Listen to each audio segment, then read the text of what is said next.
Kumakalat ngayon sa social media ang chika tungkol sa iwalayan ng celebrity couple na sina Derek Ramsey at Ellen Adarna, kung saan ayon sa mga ulat, nilayasan na nga ng aktres si Derek bit-bit ang kanilang anak few months ago.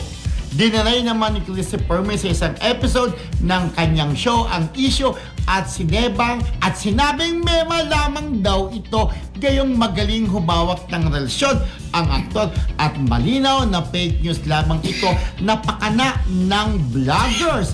Anyway, sa ngayon ay wala pang inilalabas na pahayag ang dalawa tungkol sa isyong ginawa umano na kapalpakan ni Derek na naging dahilan ng anilay hiwalayang ito.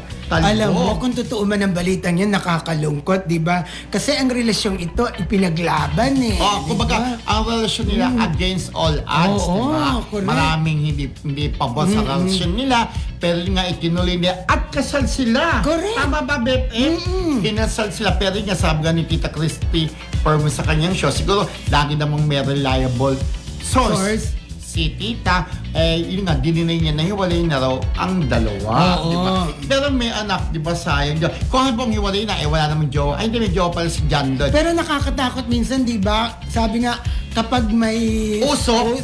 Usok. May apoy. May apoy. Tama? Hindi, kapag may apoy, may usok. Hindi, ganun Ay, din. paano ba? Kapag may usok, may apoy. Kasi una, magsisiga ka.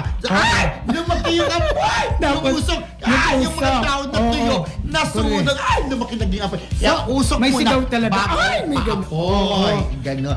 Kapag may usok, may apoy. Kasi po, di ba, kaya nga po may balita, syempre. Pero, still, kapag may balita, it's either totoo o hindi. Pero syempre, ang makakapagpatunay lang yan kung totoo ang hiwalay na ay sina Derek at si...